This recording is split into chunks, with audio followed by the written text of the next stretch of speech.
Hay una pregunta que me hice durante 20 años seguidos, casi todas las noches, antes de dormir. No era una pregunta sobre el imperio, no era sobre las guerras, ni sobre las leyes, ni sobre los enemigos que amenazaban las fronteras desde el norte y desde el este al mismo tiempo.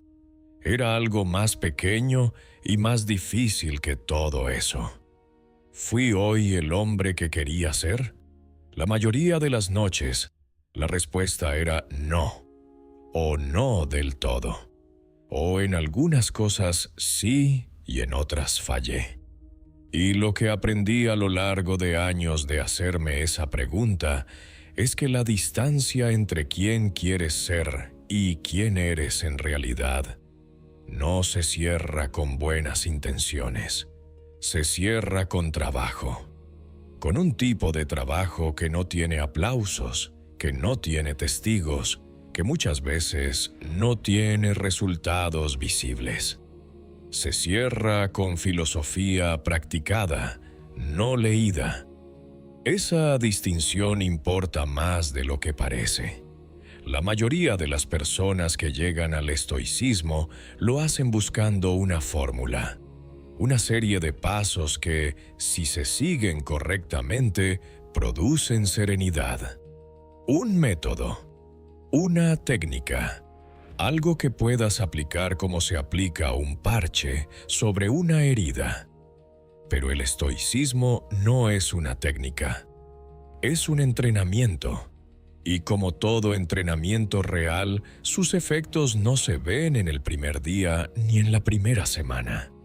Se ven después de meses de caer y levantarse, de olvidar y recordar, de fallar en la mañana y volver a intentarlo en la tarde. Es un proceso que nunca termina porque el ser humano nunca termina de formarse. Lo que voy a compartirte no son ideas para admirar. Son las 7 verdades que más me costaron aprender. Las que tuve que escribirme a mí mismo una y otra vez.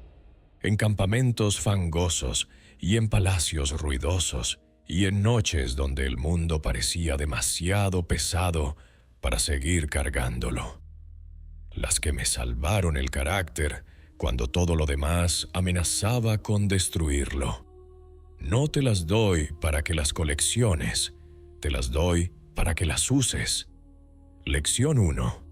El pensamiento es el campo de batalla real. Todo lo que te perturba ocurre primero dentro de ti. Esta es la idea más poderosa y más incómoda que el estoicismo puede ofrecerte. No porque sea nueva, sino porque, si la aceptas de verdad, elimina toda posibilidad de excusa. Durante años creí que mis estados de ánimo eran respuestas al mundo.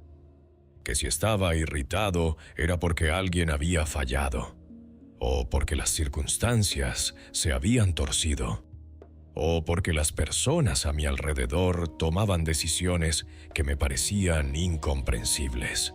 Creía que el mundo producía mis emociones y que yo simplemente las recibía.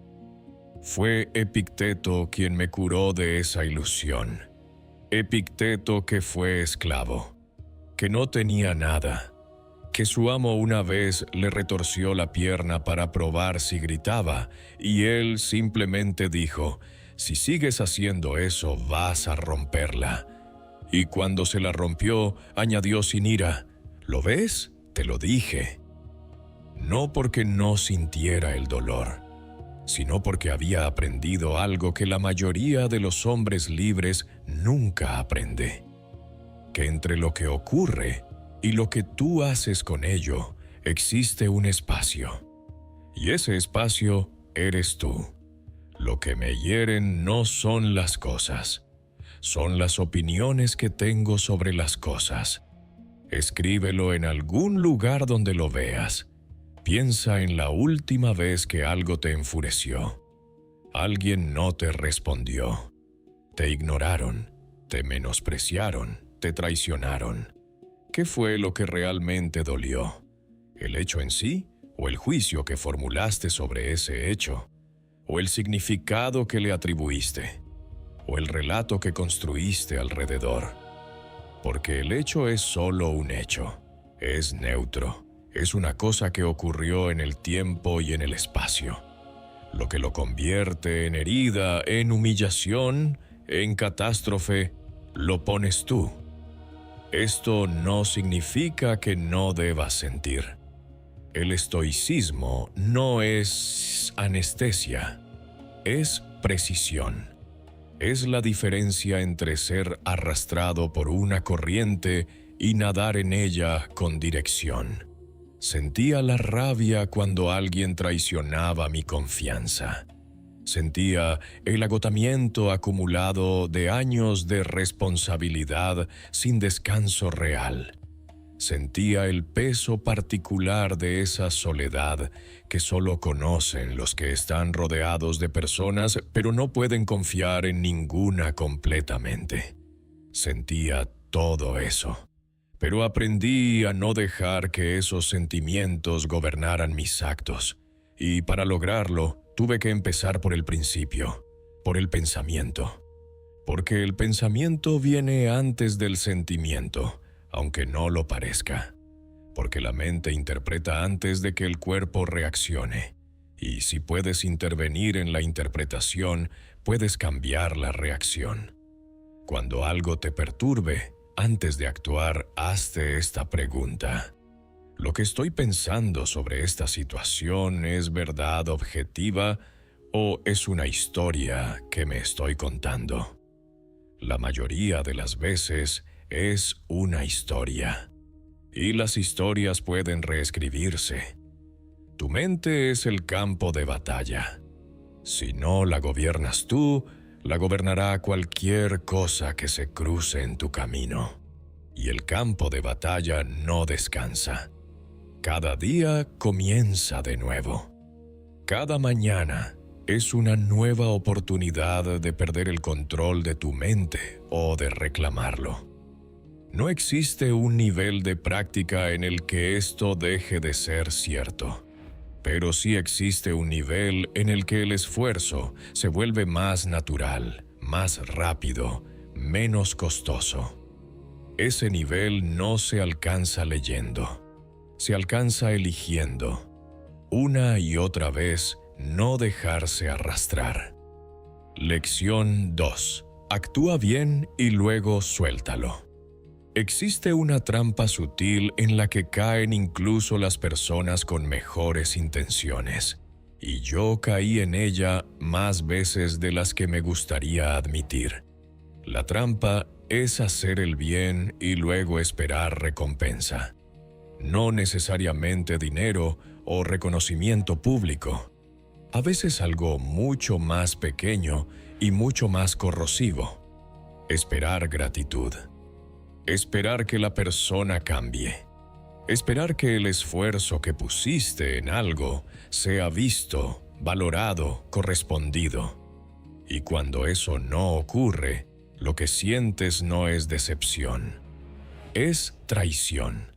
Es resentimiento. Es la sensación de que el universo te ha fallado. Pero el universo no te falló. Te engañaste a ti mismo.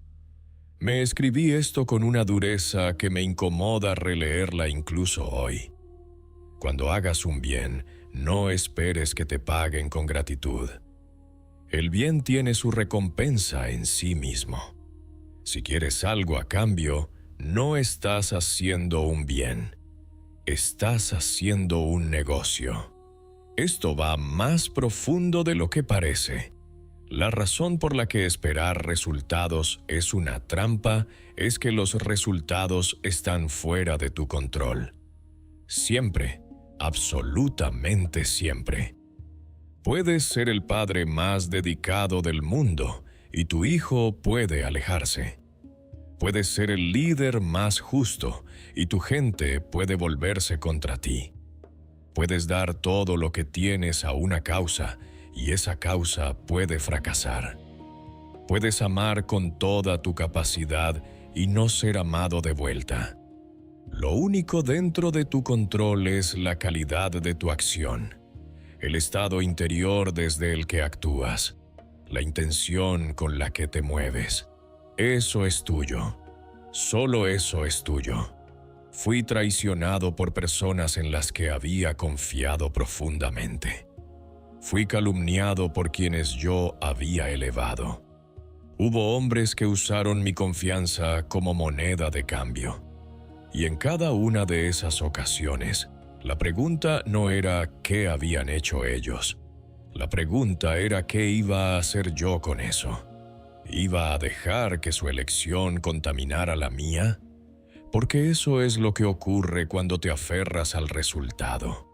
Permites que la conducta de otro defina la tuya, que la traición de alguien te convierta en traidor, que la mezquindad ajena te vuelva mezquino, que la ingratitud de alguien te robe la generosidad. Ese es el verdadero daño de esperar resultados, no es la decepción. Es lo que te conviertes mientras esperas. Define claramente qué es lo correcto en cada situación. Actúa desde ahí, con toda tu energía, con toda tu atención, y cuando hayas terminado, suéltalo completamente. No como resignación, como dignidad, como quien sabe que hizo lo que podía y que el resto pertenece a fuerzas que no controla. Actúa bien, luego suéltalo. Esto libera una energía enorme. La energía que antes gastabas rastreando resultados, calculando si fuiste suficientemente valorado, revisando si obtuviste lo que merecías. Toda esa energía, que es mucha, queda disponible para la siguiente acción, para estar presente en lugar de estar contando. Hay algo más. Cuando dejas de necesitar resultados externos para sentirte bien con lo que haces, algo cambia en la textura de tus actos. Se vuelven más limpios, más directos, menos cargados de ansiedad, porque ya no estás actuando para conseguir algo. Estás actuando porque es lo correcto. Y esa diferencia, aunque invisible para cualquier observador externo, la sientes completamente desde adentro. Es la diferencia entre vivir buscando aprobación y vivir desde convicción. Y una vez que conoces la segunda, la primera deja de ser una opción que te satisfaga. Lección tercera. El obstáculo es el camino, no una interrupción de él. Hubo un período de mi vida en el que el mundo parecía desmoronarse en varias direcciones al mismo tiempo. Los partos atacaban por el este.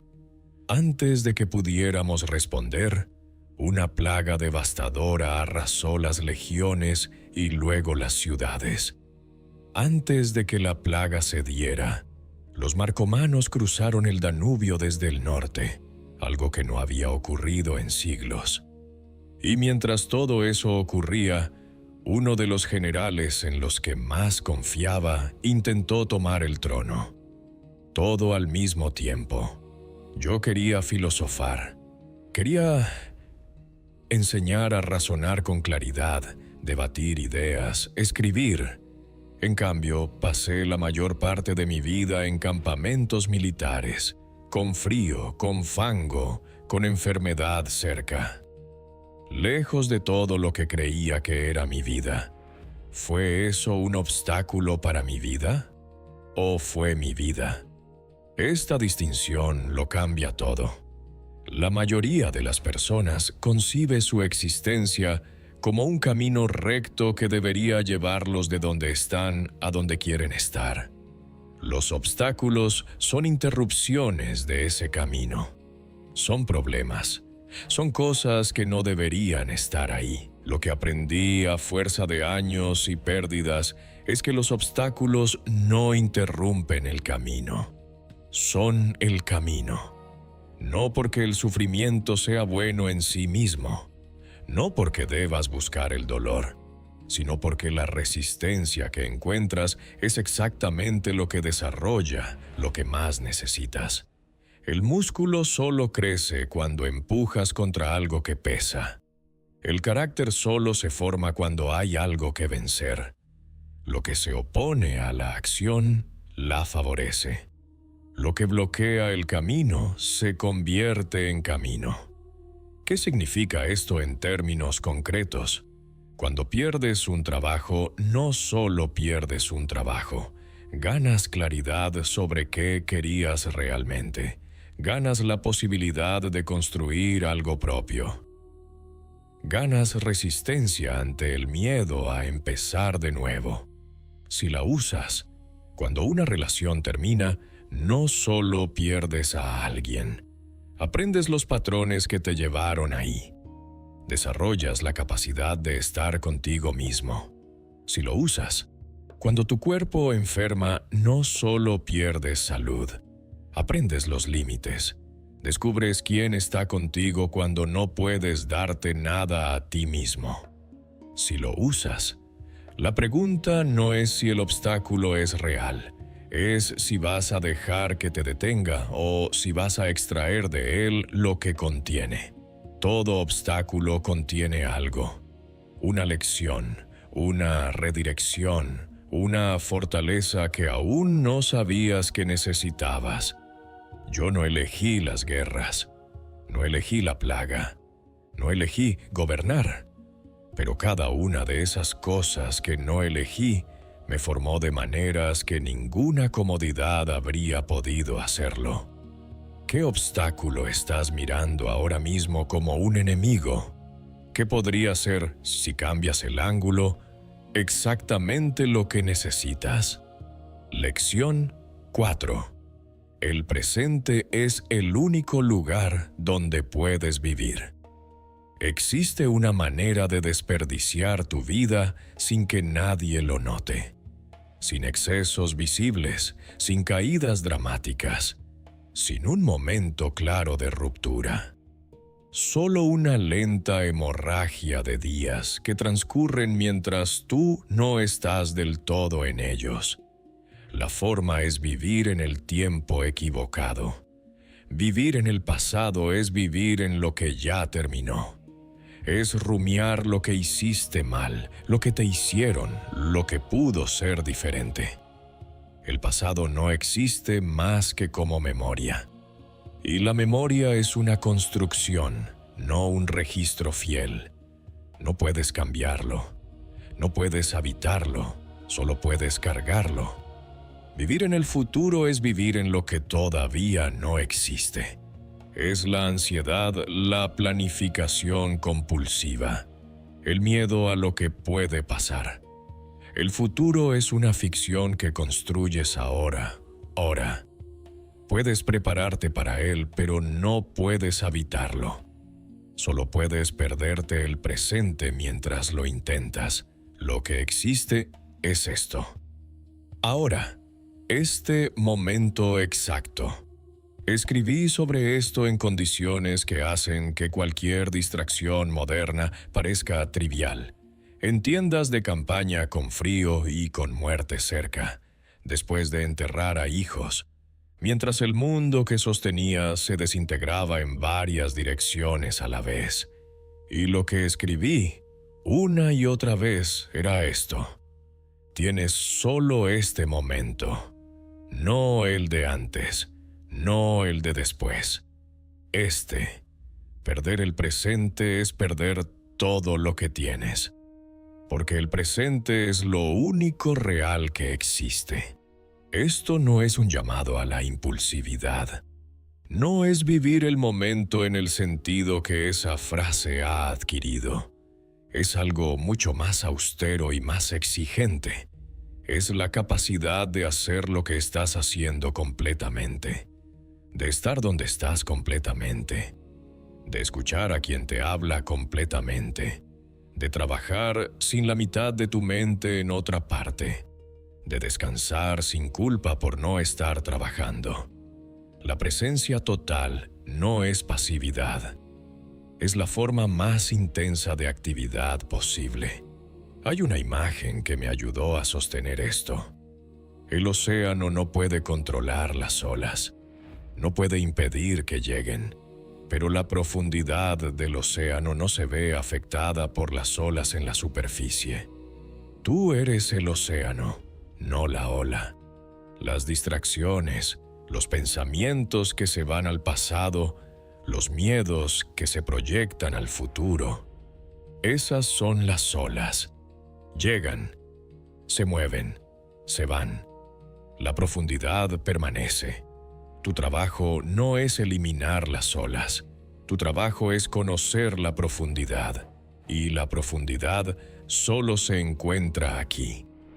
En este instante exacto, en esta respiración, en este acto que estás haciendo ahora mismo. Antes de dormir, pasaba unos minutos revisando el día.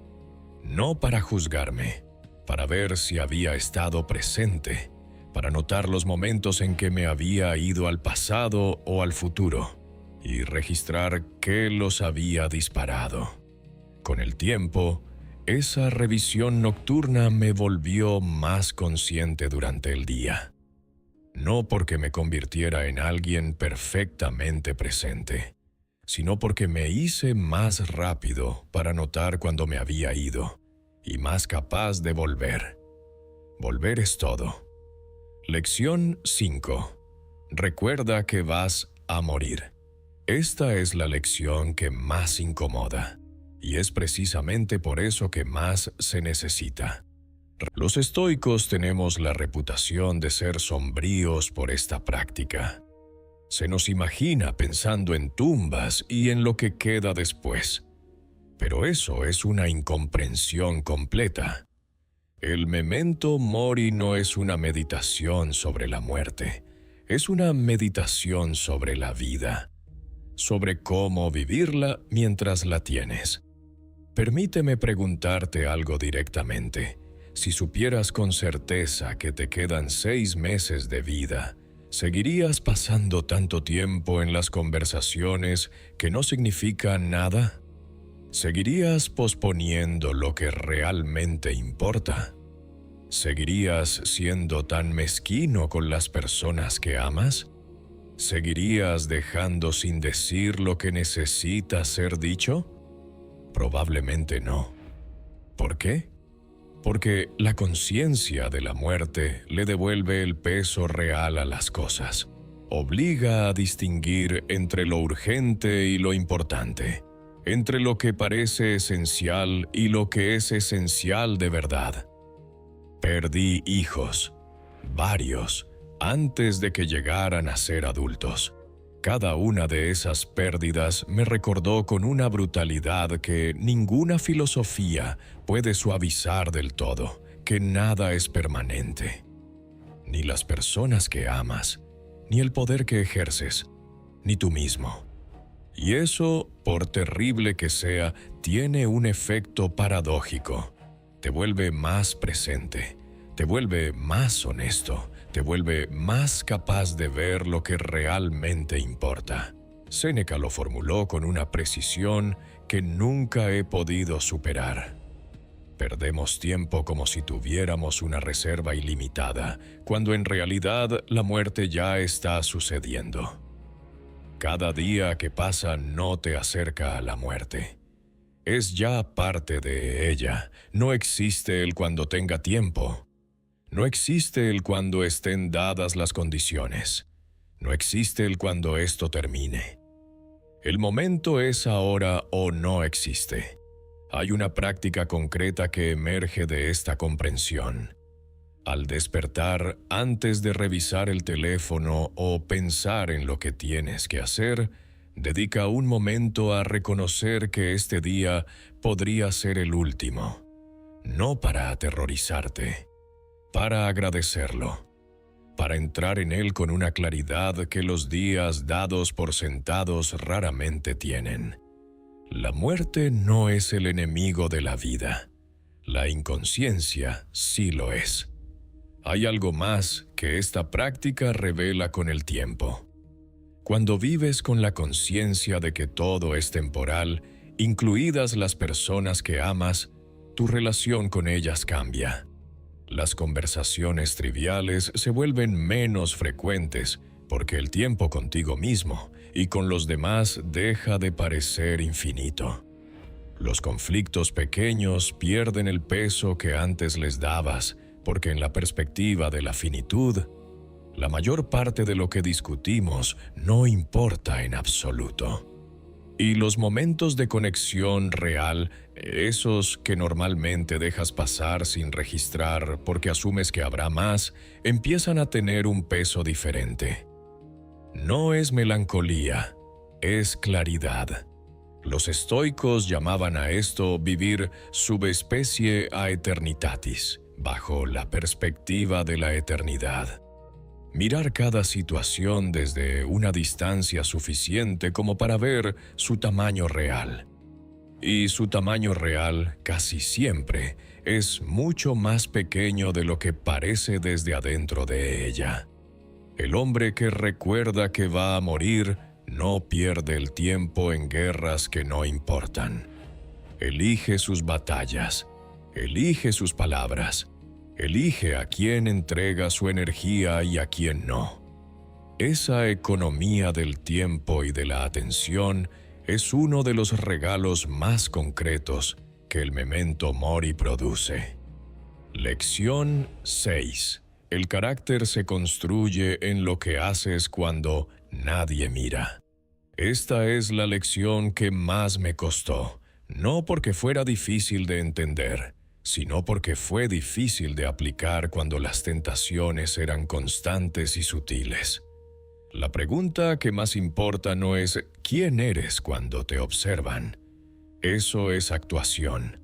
La pregunta es ¿quién eres cuando no te observa nadie? Cuando siempre hay testigos, siempre tienes una razón exterior para comportarte bien. Y eso es peligroso, porque significa que tu conducta depende de la audiencia, no de ti. Que eres virtuoso por conveniencia, no por convicción. Me escribí esto una noche con una claridad que todavía me sacude. No actúes como si tuvieras 1000 años de vida. Lo inevitable está cerca. Mientras vivas, mientras tengas tiempo, mientras puedas, hazte bueno. Hazte bueno. No parezcas bueno. No actúes como bueno delante de otros. Sé bueno en lo que nadie ve, en lo que nadie registra, en lo que nunca va a ser reconocido. Existe una prueba simple. Pregúntate, ¿haría esto exactamente igual si nadie lo supiera jamás? Si la respuesta es sí, tu acción viene de adentro. Si la respuesta es no, viene de afuera. En el mundo actual, esto se ha vuelto más difícil, no más fácil. Vivimos en una cultura que mide el valor de las acciones por su visibilidad. Lo que no se documenta parece no haber ocurrido. Lo que no tiene audiencia parece no contar. Eso es exactamente al revés de cómo funciona el carácter. El carácter se forma en los actos invisibles, en la conversación que nadie escuchó, donde elegiste la honestidad sobre la conveniencia, en el compromiso que cumpliste aunque nadie lo habría notado si lo hubieras roto, en la generosidad que ejerciste sin contarla, en el esfuerzo que pusiste cuando podrías haberte ahorrado sin consecuencias. Esos actos no generan aplausos, no generan reconocimiento inmediato, pero generan algo mucho más valioso y más duradero. Generan el tipo de persona que eres. Hay una práctica que propongo para hacer esto concreto. Durante una semana, lleva un registro mental de las veces en que hiciste algo bien y no se lo contaste a nadie, no en redes, no en conversación, nada. Lo hiciste y punto. Notarás dos cosas. Primera, que hay muy pocas de esas instancias porque vivimos entrenados para documentar todo.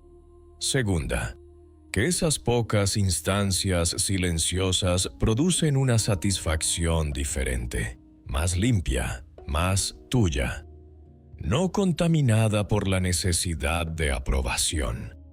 Esa satisfacción limpia es el sabor del carácter. Aprende a reconocerla. Luego aprende a buscarla deliberadamente.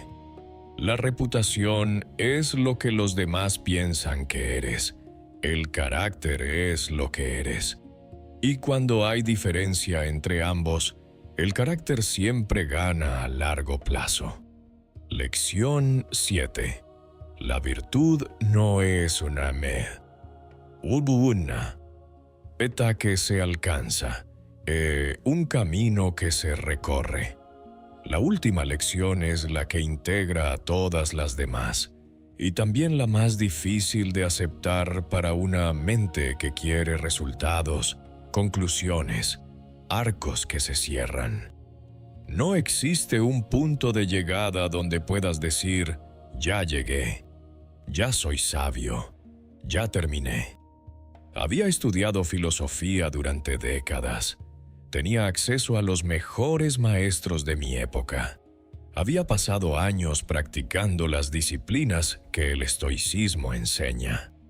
Y aún así, cada mañana me despertaba con los mismos enemigos interiores: la impaciencia, el juicio apresurado, el deseo de que las cosas fueran diferentes de lo que eran, la tendencia a buscar comodidad cuando el deber llamaba hacia otra dirección.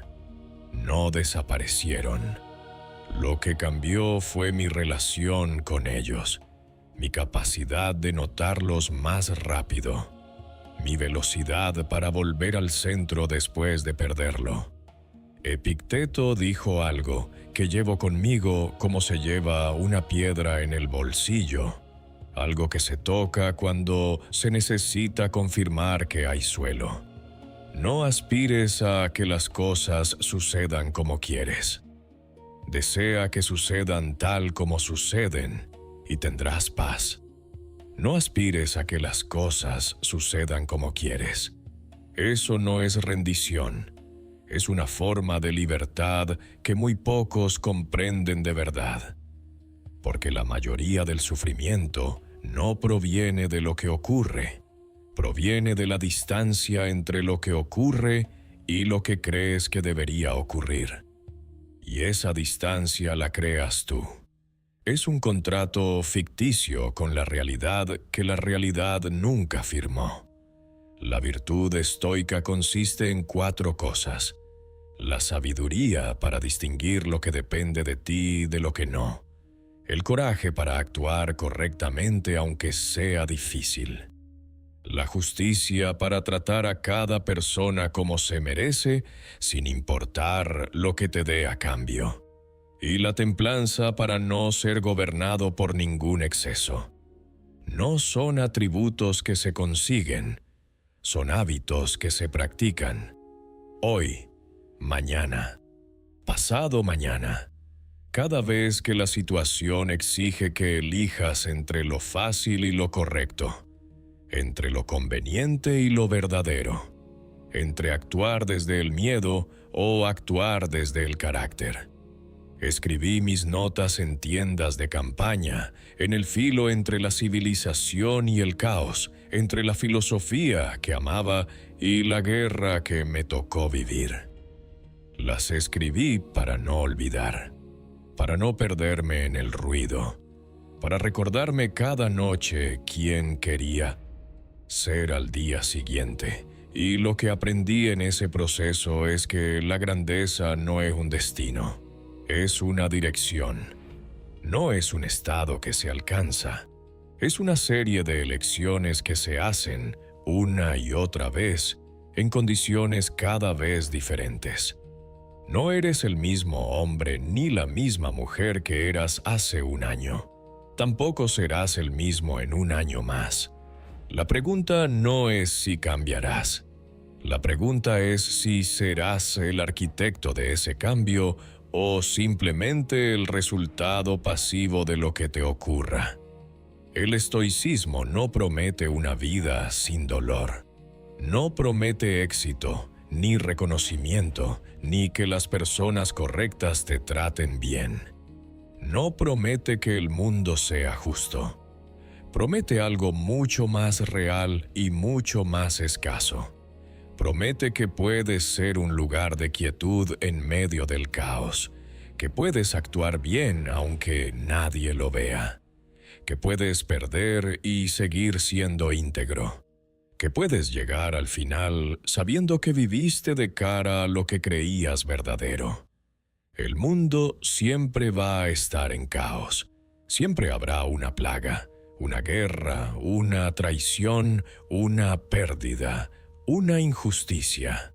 El orden exterior nunca va, y eso, resulta, es suficiente.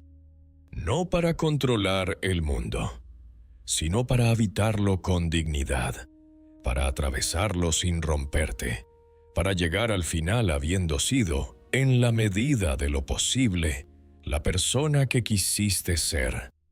Estas 7 lecciones no son un sistema. No son un método de 7 pasos. Son 7 verdades que costaron años y pérdidas y silencio aprender. 7 verdades que no protegen del dolor, pero sí del derrumbe. Que no garantizan que las cosas salgan bien, pero sí que tú seas sólido cuando no salgan bien. El carácter que construyes en privado es el único que te sostiene en público cuando todo se cae. La presencia que cultivas en los días ordinarios es la que aparece en los días extraordinarios cuando más la necesitas. La filósofa que practicas en la calma es la que funciona en la tormenta. Nada de esto se consigue de una vez. Nada de esto se mantiene sin esfuerzo. Pero cada día que eliges actuar desde adentro en lugar de desde afuera, que eliges el presente sobre el pasado o el futuro, que eliges el carácter sobre la imagen, ese día pones un ladrillo. Y los ladrillos se acumulan. Eso no es poco, es todo.